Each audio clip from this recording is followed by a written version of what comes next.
The sky above New Geneva was impossibly beautiful. 3 golden suns drifted across a flawless blue horizon, bathing the city in warm light and painting long, gentle shadows across the festival grounds. Colorful banners fluttered in the breeze, and the air was filled with music, laughter, and the scent of food from dozens of crowded stalls. It was the kind of morning people never expected to remember. Children raced between the tents, chasing each other through fields of bright flowers while their parents watched from shaded tables. Some laughed. Some took photographs. Most were busy discussing ordinary things, work schedules, school plans, and the countless little concerns that seem important when the world feels safe. For a few precious hours, life was perfect. The Festival of First Steps was New Geneva's most beloved tradition, a celebration honoring the youngest members of the colony as they took their first symbolic steps into the future. Families traveled from every settlement to attend, turning the event into a joyful gathering that united the entire world. No soldiers stood guard. No alarms sounded. No one looked toward the sky with fear. Why would they? Nothing dangerous had ever reached New Geneva. That was what everyone believed. And belief can be a very fragile thing. Because while thousands celebrated beneath those 3 shining suns, something was already descending from the heavens. And before the day was over, the festival would be remembered for a very different reason. The day when humanity celebrated the children who would grow up on worlds far from Earth. Ambassador Helena Vasquez remembered bringing her own daughter to this festival 20 years ago. Now that daughter had children of her own, and they were somewhere in this crowd, probably eating too much candy and begging for toys. Helena smiled at the thought as she prepared for her transport to the Galactic Council meeting. "Ambassador, your shuttle is ready," her assistant called. Helena took one last look at the festival. 400,000 people had gathered on the Great Plains outside the capital city. Most of them were families. Most of them were children. She could hear them singing the old Earth songs that humans always sang at gatherings like this. She never saw them again. The Vraxian fleet emerged from hyperspace without warning. 12 massive warships appeared in the sky like dark clouds blocking the suns. The people below looked up in confusion. The Varaxians had no business in this system. They were competitors with humanity, yes, but not enemies. Not yet. The bombardment began 18 seconds after the ships arrived. Plasma fire rained down on the festival grounds. The first strikes hit the center of the gathering, where the main stage had been set up for the children's choir performance. The sound of singing turned to screaming in an instant. Parents grabbed their children and ran, but there was nowhere to run. The Varaxian ships moved in a careful pattern, their targeting computers ensuring that no section of the festival went untouched. Helena's shuttle had just cleared the atmosphere when the attack began. She watched through the viewport as fire consumed the land below. She tried to contact the surface, but all communications had gone dead. She tried to contact the orbital defense platforms, but they had been destroyed in the first seconds of the attack. The Varaxians had planned this carefully. The bombardment lasted 18 minutes. When it ended, the Varaxian fleet jumped back into hyperspace without a single transmission, without a single demand, without a single explanation. They had done what they came to do, and saw no reason to stay. Where 400,000 people had gathered to celebrate life, there was now only ash and silence. Helena's shuttle turned back toward the surface, but there was nothing to return to. The rescue teams that arrived hours later found no survivors. The Varaxians had used weapons designed to ensure complete destruction. They had not come to conquer or capture. They had come to send a message. The news reached Earth within hours. It spread across human space like a wave of cold water. People stopped what they were doing and stared at screens showing images of the destruction. They read the names of the dead as they scrolled past. Too many names to comprehend. They saw the pictures of the children who had been playing just hours before. And then came the Varaxian announcement. The Varaxian Dominion released a statement claiming responsibility for the attack. They called it a necessary correction of human expansion into territories the Varaxians considered their own. They expected humanity to respond by withdrawing from 3 contested star systems. They expected negotiations and eventual surrender of the disputed areas. They had calculated based on 2 centuries of human behavior that humans would choose peace over conflict. They had made a terrible mistake. Helena Vasquez stood in the great chamber of the Galactic Council, surrounded by representatives of 100 different species. The Varaxian ambassador, A tall creature with gray skin and too many eyes was speaking with confidence about the new reality of galactic politics. He explained that humanity had overextended itself and that the Dominion had simply reminded them of their place. The other species watched carefully. Some of them had similar thoughts about humanity. The humans were soft, they believed, good at medicine and teaching and building, but not suited for the harsh realities of galactic competition. Perhaps the Varaxians had done what others had been too cautious to do. Helena waited until the Varaxian finished speaking. Then she stood, and the chamber went quiet. 400,000 people, she said. Her voice was steady, including 150,000 children, my grandchildren among them. The Varaxian ambassador showed no reaction. Regrettable casualties of political necessity, he said. Humanity should have respected our territorial claims. You forced our hand. Helena looked at him for a long moment. The other ambassadors noticed something strange. The human woman's face had changed. The diplomatic smile was gone. Something else had taken its place. Something very old and very cold. You have made a terrible mistake, Helena said. Not because we will destroy you, though we will. Not because we will make you suffer, though you will. You made a mistake because you woke something that we have spent 200 years trying to keep asleep. She pressed a button on her console. As of this moment, all human diplomatic personnel are recalled from all worlds. All human aid programs are suspended. All human ships are returning to human space. Our borders are closed until further notice. The chamber erupted in confusion. Species that depended on human medical technology began to panic. Trade partners calculated the economic damage. Military strategists wondered what the humans were planning. The Varaxian ambassador laughed. You see, he said to the assembly, they retreat. They hide. This is the human response to strength. They are not warriors. They are prey animals, pretending to be people. Helena gathered her materials and walked toward the exit. She stopped at the door and turned back. In my culture, she said, there is an old saying, beware the anger of a patient man. You have been dealing with humanity's patience for 2 centuries. You have mistaken our gentleness for weakness. You have assumed that because we chose peace, we were incapable of war. She looked directly at the Vraxian ambassador. My grandchildren died singing. They were singing about hope and friendship between species. They believed in a galaxy where people could live together in peace. You killed that belief along with them. Now you will meet the humans who exist when hope is dead. She left the chamber without another word. On Earth, President Mariah Santos addressed a silent world. Every screen on every human world showed her face.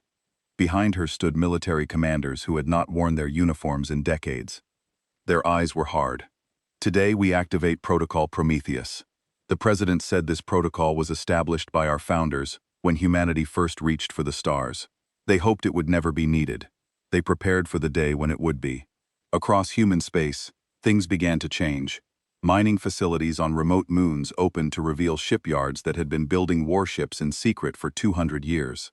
Agricultural worlds revealed underground factories producing weapons that human scientists had designed but never deployed. Training mines that humanity claimed were schools for emergency response personnel began issuing real assignments. Marcus Chen was tending his garden when the notification arrived.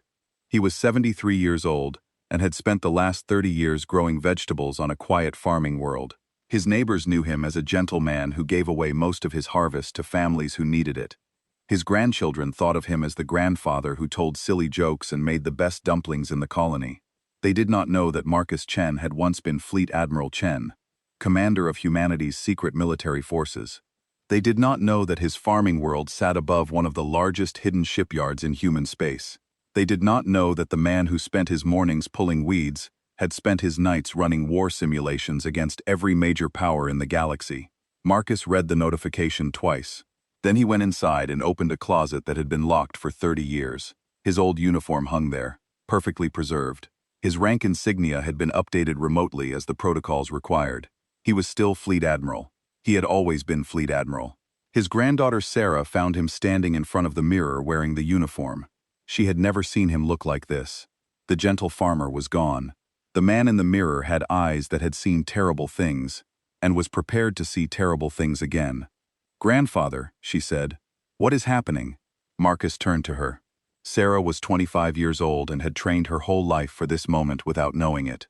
The emergency response training she had received since childhood was actually military training in disguise. The strategic games her grandfather had taught her were actually tactical simulations. Everything had been preparation. New Geneva, Marcus said. You saw the news. Sarah nodded. Her eyes were wet. She had friends on New Geneva. Everyone knew someone who had been at the festival. The Varaxians think we are weak, Marcus said. They think that because we chose to be healers and teachers, we forgot how to be warriors. They are wrong. We never forgot. We just hoped we would never have to remember. He took her hands in his. I am sorry, Sarah. I am sorry that the galaxy did not let you live in peace. I am sorry that you will now see what humans become when our children are murdered. I am sorry that I could not protect you from this. 3 weeks later, a message broadcast from human space to every corner of the galaxy. It showed the ruins of New Geneva. It showed the bodies. It showed the small shoes and toys scattered among the ash. Then a voice spoke, calm and cold. We came to you as friends. We healed your sick. We educated your young. We asked for nothing but peaceful coexistence. And you killed our children. Now meet the other side of humanity.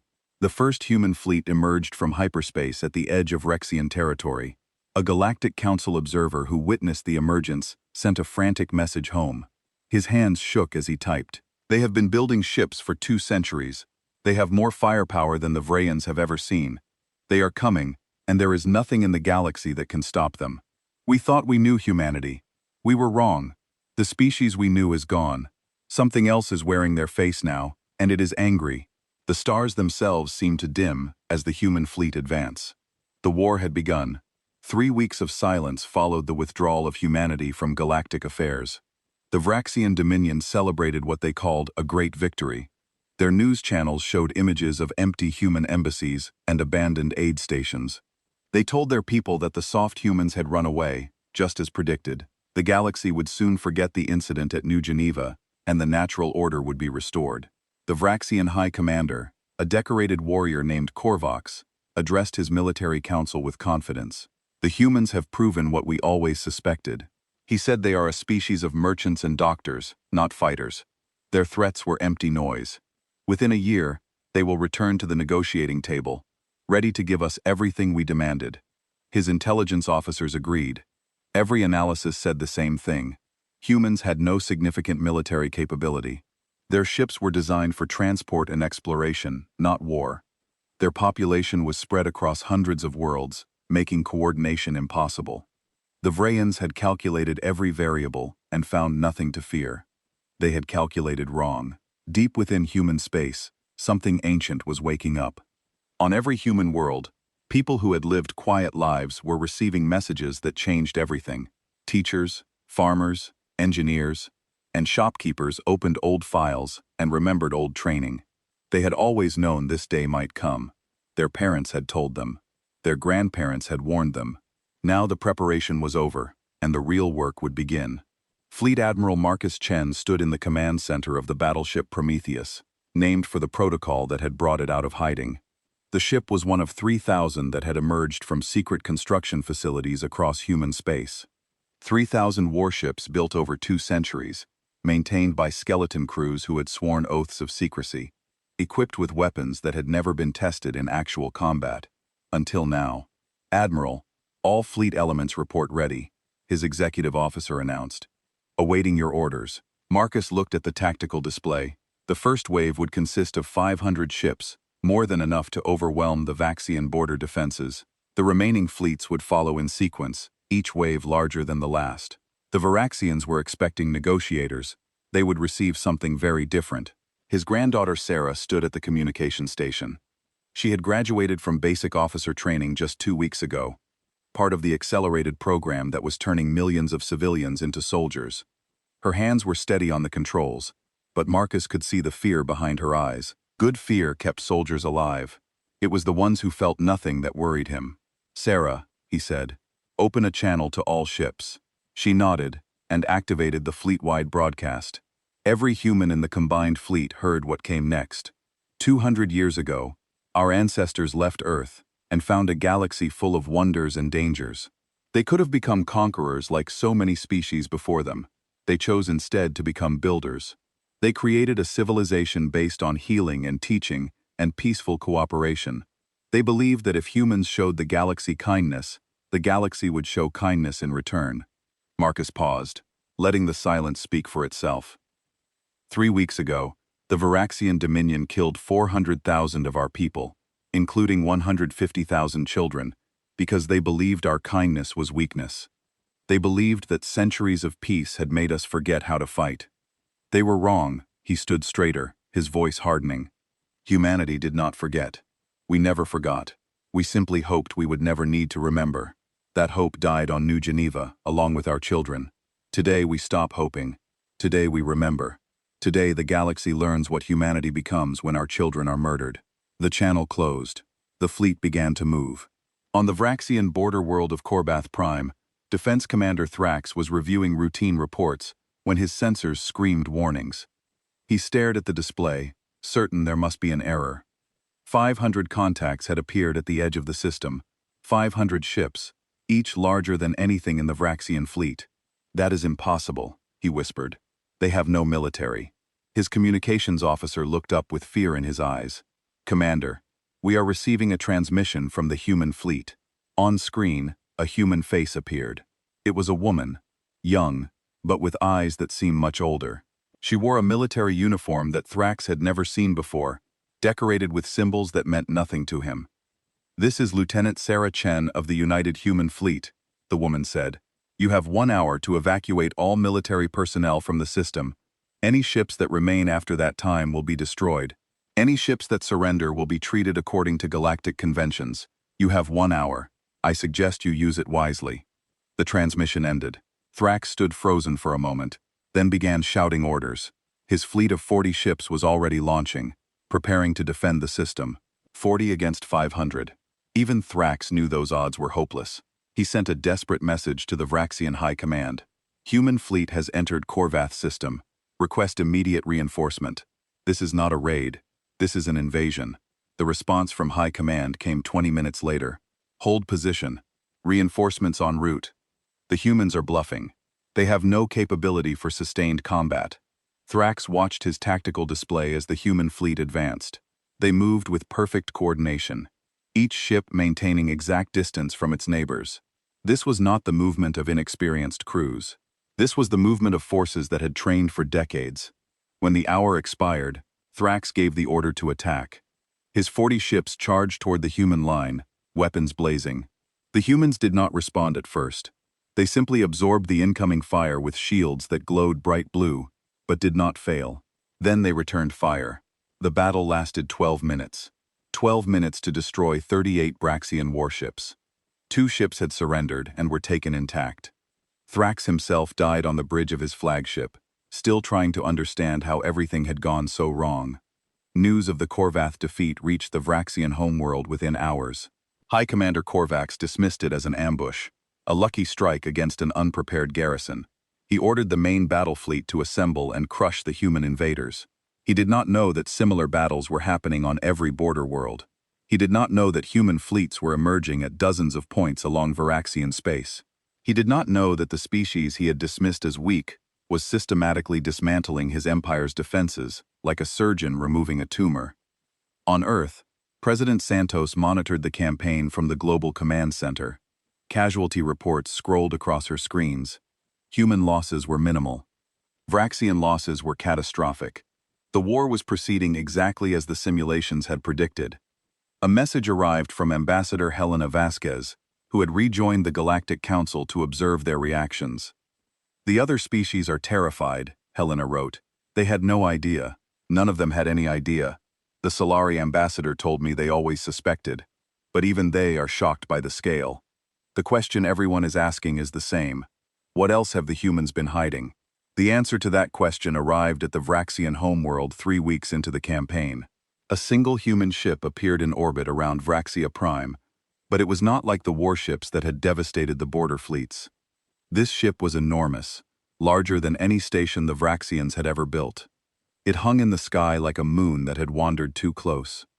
High Commander Korvax ordered every available ship to attack. 300 vessels opened fire on the giant craft. The ship's shields absorbed the bombardment without visible effect. Then it spoke. I am the carrier Prometheus. flagship of the United Human Fleet. I carry no weapons. I carry no soldiers. I carry a message. The ship broadcast directly to every screen on the Vraxian homeworld. Civilians looked up at the impossible craft and listened. Your leaders told you that humans were weak.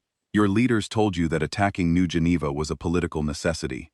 Your leaders told you that we would retreat and surrender. Your leaders lied. Images began to play. The festival of first steps, children singing, families dancing, then the attack, the fire, the ash, the small bodies. 150,000 children died because your leaders believed that kindness was weakness. They were wrong. Humans chose to be kind because we know what we are capable of when kindness fails. Your leaders have now awakened that capability. The broadcast shifted to show the burning wreckage of Vraxian warships across a dozen star systems. It showed military bases reduced to rubble and orbital stations drifting lifeless in space. We have not attacked your civilians. We have not bombarded your cities. We have not killed your children. We could. We have the capability to sterilize every world in your empire. We have weapons your scientists cannot imagine. We have chosen not to use them.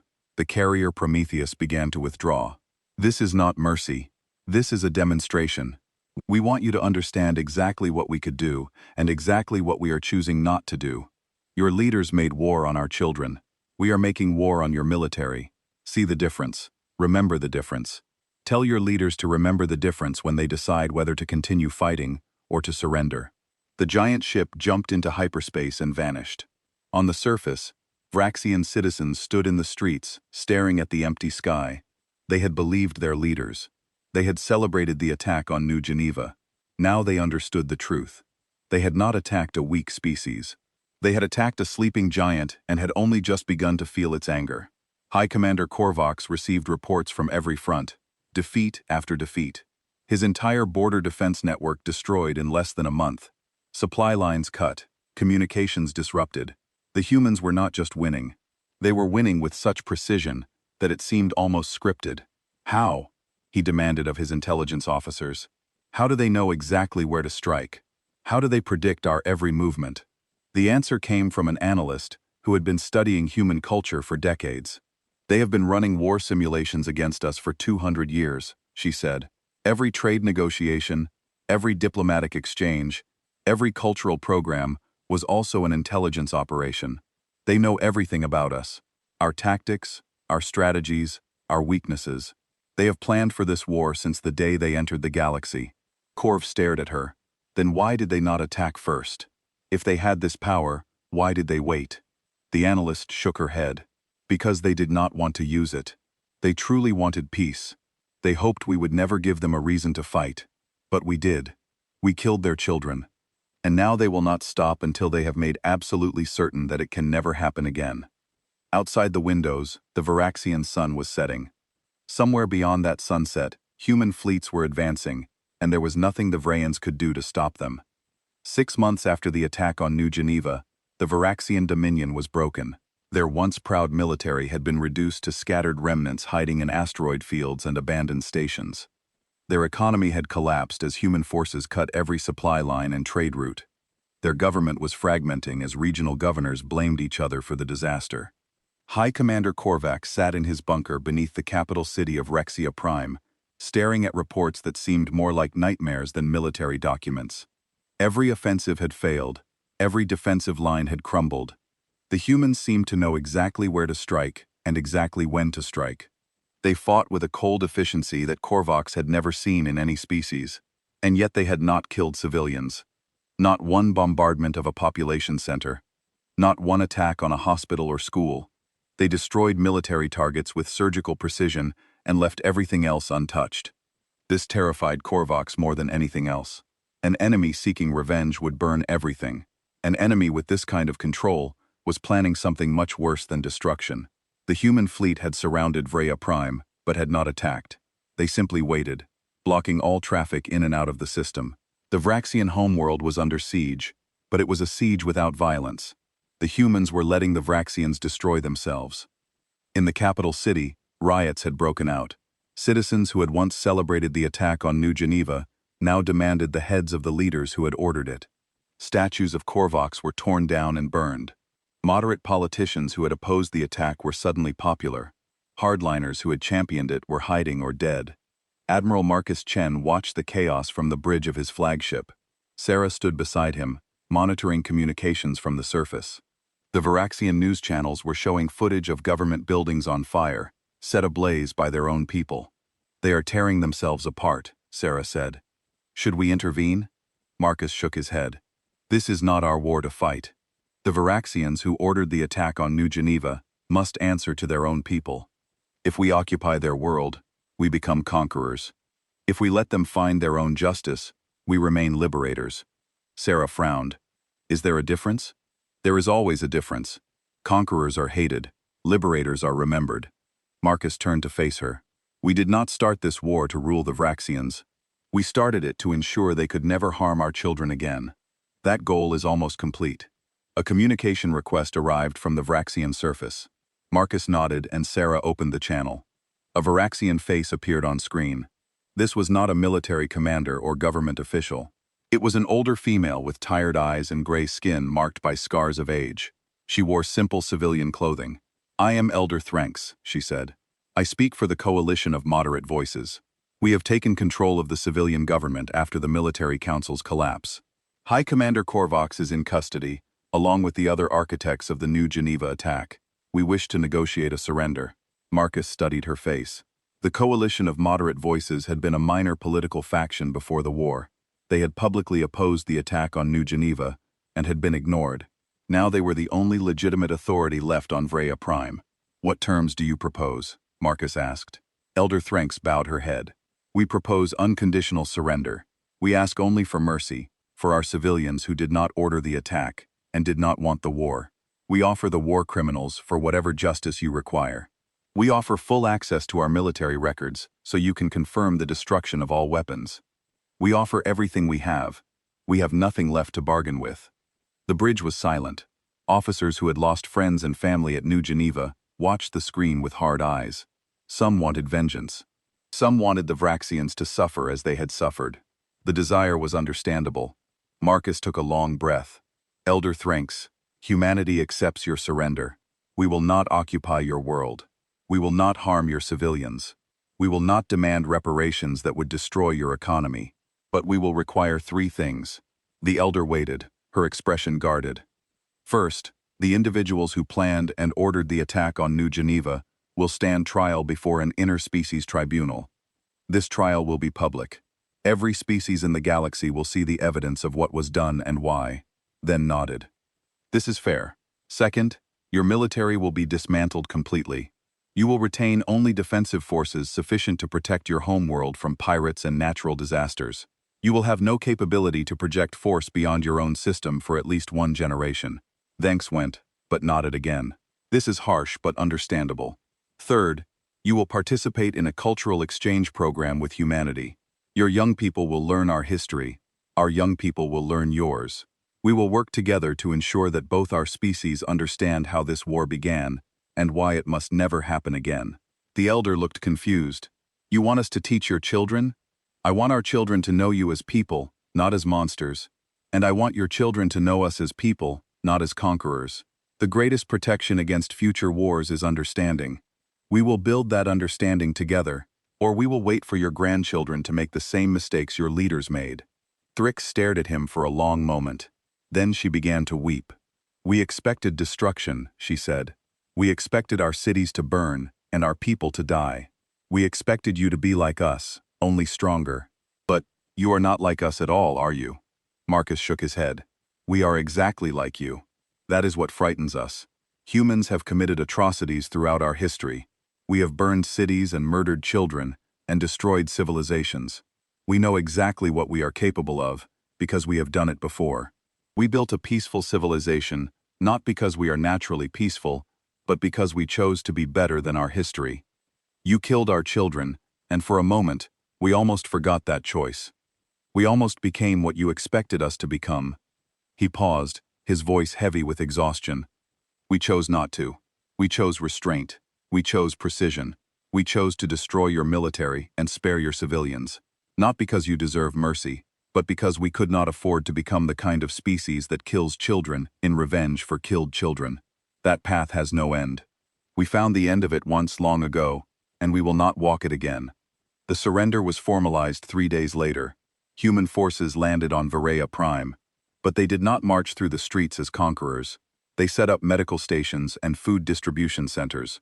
They helped repair infrastructure damaged by the civil unrest. They treated Varaxian civilians with the same professionalism they would have shown their own people. The Galactic Council watched in disbelief. Species that had expected humanity to destroy the Varaxians instead saw humans helping them rebuild. Ambassadors who had feared being the next target of human aggression began to wonder if they had misunderstood everything. The Solari ambassador requested a private meeting with Helena Vasquez. She met him in the rebuilt human embassy on the council station, surrounded by images of New Geneva that would never let anyone forget why the war had happened. "I must ask you something," the Solari said. "Your people had the power to destroy the Varaxians completely. You chose not to. Why?" Helena considered the question carefully. "Because destruction would have changed us more than it changed them. The Vrayans who ordered the attack on New Geneva are dead or in prison. The Vraxians who carried it out are dead or surrendered. The Vraxians who remain are civilians who did not choose this war any more than our children chose to die in it. Destroying them would not bring our children back. It would only prove that we had become the kind of species that kills children." The Solari nodded slowly. "Among my people, there is a saying. The true test of power is in its restraint. You have passed a test that many species never face." Helena smiled sadly. "We did not want to be tested. We wanted to grow vegetables and teach children and explore the stars. We wanted to believe that kindness was enough to keep us safe. We were wrong. Now we must find a way to be both kind and strong. It is harder than it sounds." On Vareya Prime, Sarah Chen had been assigned to a reconstruction team in one of the capital's outer districts. She worked alongside Varaxian volunteers, clearing rubble and distributing supplies. At first, the Vraxians avoided her. They feared her uniform and her species and the power that both represented. Gradually, that fear began to fade. Sarah helped a Vraxian family repair their home. She played with Varaxian children who had never met a human before. She learned words in their language and taught them words in hers. She showed them that the monsters they had been told about were just people like them. One evening, a Varaxian mother approached her. The woman's eyes were wet with tears. "My brother was on one of the ships your fleet destroyed," she said. "He was a gunner on a cruiser. He died in the first week of the war." Sarah stood still, unsure how to respond. She had fired weapons in that first week. She might have killed this woman's brother herself. "I hated you," the mother continued. "I hated all humans. You took my brother from me, and I wanted every one of you to die." She paused, struggling to find words. "Then I watched you help rebuild my neighbor's house. I watched you feed our children when our government could not. I watched you treat our wounded when our doctors ran away. And I realized something." "What?" Sarah asked. "We attacked you first. We killed your children first. And instead of killing ours, you helped them." The mother reached out and took Sarah's hand. "I do not understand your species. I do not understand how you can be so strong and so gentle at the same time. But I want to understand. I want my children to understand. I want this war to mean something more than death and grief." Sarah squeezed her hand. "That is all we want too, understanding. Maybe if we build enough of it, no one will ever have to lose a brother or a child to war again." The mother smiled through her tears. "You truly believe that is possible?" Sarah looked up at the stars, visible now that the fires had stopped burning. Somewhere up there, her grandfather was commanding a fleet powerful enough to destroy worlds. Somewhere up there, human ships waited with weapons that could end civilizations. And yet, they had chosen restraint. They had chosen mercy. They had chosen to build rather than destroy. "I have to believe it is possible," Sarah said. "Otherwise, what was the point of any of this? We survived. We won. Now we have to prove that winning means something." The stars glittered above them, silent and eternal, watching two species begin the long process of learning to trust each other again. 1 year after the surrender, the War Crimes Tribunal began. The Galactic Council had never hosted such an event. Representatives from every known species gathered to witness the trial of those who had ordered the attack on New Geneva. The evidence was overwhelming. The defendants had no defense except to claim that they had acted in what they believed were their people's best interests. The prosecution was led by a human legal team, But the judges came from 12 different species. This was humanity's demand. They did not want the trial to look like revenge. They wanted it to look like justice, blind and impartial, and based purely on the facts. High Commander Korvac sat in the defendant's box, stripped of his rank and his pride. He had led armies that conquered star systems. Now he sat in chains, while aliens debated his fate. His expression was empty, as if he had already accepted whatever judgment would come. The trial lasted 3 months. Every piece of evidence was examined. Every witness was heard. The defendants were given every opportunity to explain their actions. When the verdict finally came, no one was surprised. Guilty on all counts.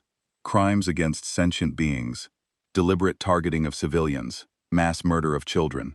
The sentences varied from life imprisonment to execution, depending on each defendant's level of involvement. Korvac was sentenced to death. He accepted the verdict without emotion. His last words, was spoken to the assembled gallery, were unexpected. "I believe that humans were weak," he said. "I believe that attacking them would bring my people glory and territory. I was wrong. I was wrong about everything. Humans are not weak. They are the strongest species in this galaxy. Not because of their weapons, but because of their restraint. They could have killed every Varaxian alive. They chose not to. I have no such restraint. That is why I am here, and that is why they are not." He turned to face the human delegation. "I killed your children because I thought it would make you afraid. Instead, it made you terrible. And even in your terribleness, you were more merciful than I could ever be. I do not understand your species. I do not think I ever will. But I know now that the galaxy belongs to you, not because you conquered it, but because you earned it." The execution was carried out the following day. It was not broadcast. Humanity had no interest in spectacle. Justice had been served. That was enough. The tribunal's conclusion marked the beginning of a new phase in galactic history. The evidence presented during the trial had revealed the full extent of humanity's hidden power. Every species now knew that the gentle humans they had traded with, and learned from, had been secretly building one of the most powerful military forces ever assembled. They had lied for 2 centuries, and they had lied convincingly. Some species were angry. They felt betrayed by humans who had presented themselves as peaceful while preparing for war. The Kalori Confederation filed a formal complaint with the Galactic Council, accusing humanity of deception and demanding that they dismantle their military. The human response was delivered by Ambassador Helena Vasquez, who had aged 10 years in the 12 months since New Geneva. Her hair was white now, and her face was lined with grief that would never fully heal. But her voice was strong. "Humanity deceived you," she admitted to the council. "We built weapons in secret. We trained soldiers while claiming to have none. We prepared for war while preaching peace. All of this is true. We apologized for the deception, but not for the preparation." She looked around the chamber at the faces of 100 species. "For 2 centuries, we tried to show you that kindness could be strong. We healed your sick and taught your young, and asked for nothing in return. We hoped that if we were good neighbors, you would be good neighbors in return. Most of you were, but some of you looked at our kindness and saw weakness. Some of you wondered what would happen if you attacked us. Some of you made plans." Helena pulled up a display showing intelligence reports. "We know about those plans. We have always known the Vrayans were not the only species that considered attacking human space. They were simply the first to act. Our deception was not malicious, it was protective. We hid our weapons because we hoped never to use them. We revealed them only when we had no other choice." She turned off the display. "If we had been honest about our military from the beginning, many species would have seen us as a threat to be destroyed. We would have spent 2 centuries fighting wars instead of building schools. More children would have died, both human and alien. Our deception was the price of peace. We paid it willingly." The Kalori ambassador rose to respond. "And what assurance do we have that you will not use these weapons against us? You have proven that you can hide your true capabilities. How do we know you are not hiding something even worse?" Helena smiled sadly. "You do not know. That is the honest answer. We could be hiding weapons that make our current fleet look like toys. We could have plans to conquer every species in the galaxy. We could be waiting for the right moment to strike." The chamber went very quiet. "But if that were true," Helena continued, "why did we spare the Varaxians? We had every justification to destroy them. Our people demanded revenge. Our military had the capability to deliver it. We chose restraint instead. Not because we are weak, but because we refuse to become monsters. She spread her hands. This is the only assurance we can offer. We will not attack anyone who does not attack us first. We will respond to aggression with overwhelming force, but we will always stop short of genocide. We will be terrible enemies and loyal friends. The choice of which we become belongs to you. The council debated for weeks. In the end, they reached no consensus. Some species accepted humanity's explanation and continued their partnerships. Others withdrew to consider their options. A few began building their own secret military programs, determined never to be caught unprepared again. Admiral Marcus Chen retired from active duty 6 months after the tribunal. He returned to his farm and resumed growing vegetables. His uniform went back into the closet. Though this time it was not locked. There would be no more hiding. Everyone knew what he was and what he had done. Sarah visited him on the anniversary of New Geneva. She was a commander now, responsible for a humanitarian mission on a Vraxian colony world. The reconstruction was going well. Schools had reopened. Hospitals were functioning. Vraxian children were learning to read from human teachers who had volunteered for the program. They sat on the porch of his farmhouse, watching the sunset paint the sky in shades of orange and purple. The garden stretched out before them, rows of vegetables growing in peaceful soil. It was hard to believe that the man who had commanded fleets capable of destroying worlds now spent his days pulling weeds. "Do you ever regret it?" Sarah asked. "Coming out of retirement, fighting the war?" Marcus considered the question. "I regret that the war was necessary. I regret that we could not find another way. I regret every life that was lost on both sides, including the Vraxian lives. But do I regret my part in it? No. Someone had to do it. Someone had to lead the response that ensured our children would be safe." He looked at his hands, calloused from farming, but still capable of operating the most advanced military systems ever built. "I spent 30 years growing vegetables and hoping the war would never come. When it came, I did what I had been trained to do. Now I am back to growing vegetables and hoping I never have to fight again." Sarah nodded slowly. "The Varaxian children on my mission do not know what happened at New Geneva. They are too young. They only know humans as the teachers who help them learn, and the doctors who make them well. Sometimes I think that is the most important work we can do. Building new memories to replace the old ones." Marcus smiled. "That is why we fight, not for revenge, not for glory. We fight so that the next generation can live in peace. If we do our job well, your children will never have to know what it feels like to command a warship. They will think of war as something from history books, not as something that happens in their lifetime. Do you think that is possible?" Marcus looked up at the stars, just beginning to appear in the darkening sky. "I hope so. I have spent my whole life preparing for war while hoping for peace. Now I am an old man with dirt under his fingernails and memories of battles I wish I could forget. If my service means anything, it means that young people like you can focus on building instead of destroying. That is enough for me." Sarah reached over and took his hand. "Thank you, grandfather, for everything." They sat together in silence, watching the stars emerge. Somewhere out there, human ships still patrolled the border between human space and the territories that had once belonged to the Varaxian Dominion. Somewhere out there, diplomats were negotiating new treaties and establishing new relationships. Somewhere out there, the galaxy was slowly coming to terms with the reality of human power. But here on this quiet farm, an old warrior and his granddaughter simply watched the sunset and allowed themselves to hope that the darkness they had fought would never return. The night deepened around them, peaceful and still. In the morning, Sarah would return to her mission, and Marcus would return to his garden. The work of healing would continue one day at a time, one generation at a time. That was the human way. That had always been the human way. Even in darkness, they planted seeds and waited for the light. 5 years had passed since the attack on New Geneva. The galaxy had changed in ways that no one could have predicted. The old Galactic Council had dissolved, its authority undermined by years of ineffective responses to conflicts that had nearly torn civilization apart.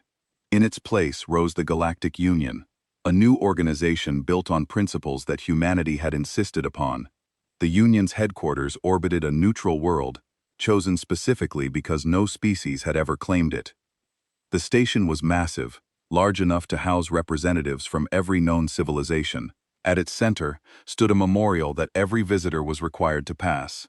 It showed images from New Geneva, children playing, families gathering the moment before everything changed. Below the images, names scrolled endlessly. 400,000 names. A reminder of what had started it all. Ambassador Sarah Chen stood before the Union Assembly, preparing to deliver her first address as humanity's chief representative. She had come a long way from the young officer who had watched her grandfather lead fleets to war. Now she was the face of human diplomacy, the person responsible for ensuring that the sacrifices of the past would not be forgotten. The assembly chamber was full. Representatives from 100 species watched her with expressions ranging from respect to suspicion to open curiosity. They knew who she was. They knew her family's role in the war. They knew that the woman standing before them had personally helped rebuild Vraxian communities that her grandfather's forces had devastated. "Thank you for this opportunity to address the Union," Sarah began. "I stand before you as a representative of humanity, but also as a witness to the events that brought us here. I was there when the war began. I was there when it ended. I watched my people transform from peaceful neighbors into the most effective military force the galaxy had ever seen, and I watched them choose to stop." She paused, letting her words settle. 5 years ago, the Varaxian Dominion killed 400,000 human civilians, including 150,000 children. They believed this would make us afraid. They believed we would retreat and surrender, and accept whatever terms they offered. They were wrong, but they were not wrong in the way they expected. Sarah pulled up a display showing the human fleet at its peak strength. Thousands of ships, weapons beyond counting, the combined might of a civilization that had been preparing for war since the day it reached the stars. We could have destroyed them. Every military analysis agrees on this point. We had the capability to sterilize every Varaxian world, to wipe their species from existence, to ensure they would never threaten anyone again. Some of our people demanded exactly that. They had lost children, parents, siblings. They wanted revenge, and they had the power to take it. She turned off the display. We chose not to. Not because we are naturally merciful, not because we are incapable of hatred. We chose restraint because we had learned through centuries of our own terrible history that revenge is a poison that destroys the one who drinks it. We had already walked the path of genocide once, long ago on our home world. We knew where it led. We refused to walk it again. The chamber was silent. Species that had expected a triumphant speech about human superiority found themselves listening to something very different. Today, I want to talk about what comes next. The war is over. The criminals have been punished. The Varaxians are rebuilding under new leadership. But the questions that started the war remain unanswered. How do we build a galaxy where children are safe? How do we create trust between species that have every reason to fear each other? How do we ensure that what happened at New Geneva never happens again? Sarah stepped away from the podium and walked among the representatives. She stopped before the Varaxian delegation, a group of young reformers who had risen to power after the old government collapsed. The Varaxians are here today as members of the Union. Many of you questioned this decision. Why should we trust the species that murdered our children? Why should we give them a voice in our councils? The answer is simple, because the alternative is worse. If we exclude them, we teach them that redemption is impossible. If we punish the innocent for the crimes of the guilty, we become no better than the ones we defeated. She moved to the center of the chamber. Humanity has learned many lessons from this war. We learned that our kindness was not enough to keep us safe. We learned that some species will always see gentleness as weakness. We learned that peace must be protected by strength, even if that strength is never used. But we also learned something else, something more important. Sarah looked around the chamber, meeting the eyes of representatives from species that had feared humanity, species that had envied humanity, species that had wondered what humans were really capable of. We learned that our greatest strength is not our weapons or our fleets or our technology. Our greatest strength is our ability to choose. We can choose to destroy or to rebuild. We can choose to hate or to forgive. We can choose to become monsters or to remain human. Every day we make that choice. Every day we decide what kind of species we want to be. She returned to the podium. The New Geneva Accords, which form the foundation of this union, require every member species to protect children above all else. Any attack on children, by any species, will be met with the united response of all others. This is not just a law, it is a promise that what happened to our children will never happen to anyone's children again. Sarah's voice softened. I lost cousins at New Geneva. My grandfather lost his son and grandchildren. Ambassador Helena Vasquez, who led our diplomatic efforts during the war, lost her entire family. We carry that grief every day. We will carry it until we die. But we refuse to let that grief define us. We refuse to let it turn us into the very thing we fought against. She looked directly at the Vraxian delegation. To the Vraxians, I say this. You are not your parents. You are not the ones who ordered the attack. You have the opportunity to build something new to prove that your species can be more than its worst moment. We will help you if you let us. Not because you deserve it, but because the alternative is a galaxy where species are forever defined by their failures. That is not the galaxy we want to live in. She turned to the broader assembly. To everyone else, I say this. Humanity is not your enemy. We are not your masters. We are your neighbors, your partners, your friends. We have shown you our darkness because we wanted you to understand our light. We have shown you what we are capable of, because we wanted you to know that when we choose peace, we choose it deliberately, knowing the full cost and the full alternative. Sarah raised her hand toward the memorial, visible through the chamber's windows. 400,000 people died so that this union could exist. Not because we wanted them to die, not because their deaths were necessary. They died because someone believed that killing children was an acceptable political tactic. We built this union to ensure that no one ever believes that again.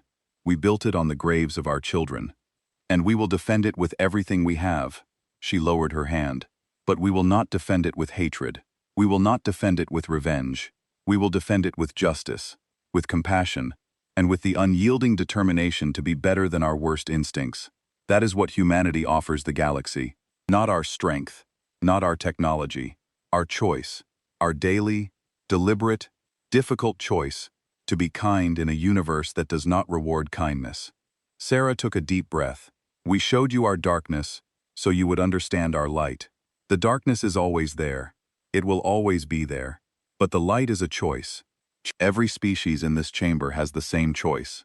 Every day you decide whether to build or destroy, whether to trust or fear, whether to reach out your hand in friendship or close it into a fist.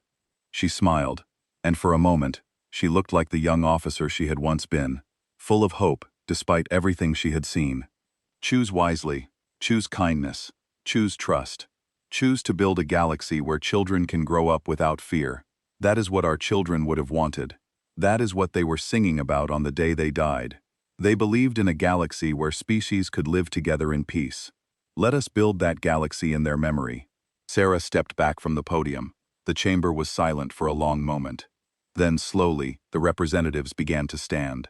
First the humans, then the Solari, then species that had opposed humanity in the past. One by one they rose to their feet, acknowledging not victory, but commitment, not strength but choice. Outside the chamber windows, the stars burned bright against the darkness of space. Somewhere out there, human ships still patrolled the borders, ready to respond to any threat. But here in this chamber, something else was being built. Something that might last longer than any fleet or weapon or empire. A promise, a hope, a choice made together by species that had every reason to fear each other, but chose to trust instead. The Union's work was just beginning. There would be setbacks and failures, and moments when the old hatreds threatened to return. But today, at least, the galaxy had chosen a different path. Today, at least, the children of New Geneva had not died in vain. Sarah Chen looked out at the stars and allowed herself to believe that her cousins, wherever they were, would be proud of what their deaths had built. Not a monument to grief, not a memorial to hatred, but a living, breathing commitment to ensuring that no species would ever again have to bury its children because of another's cruelty. That was humanity's gift to the galaxy. Not their weapons, not their technology, their choice, their endless, patient, determined choice to be better than their worst moments. The light of distant suns filled the chamber as the session concluded. Outside, the galaxy waited, and somewhere in that vast darkness, seeds that had been planted in blood and grief were finally beginning to grow toward the light. The war was over, the healing had begun, and humanity, as always, had chosen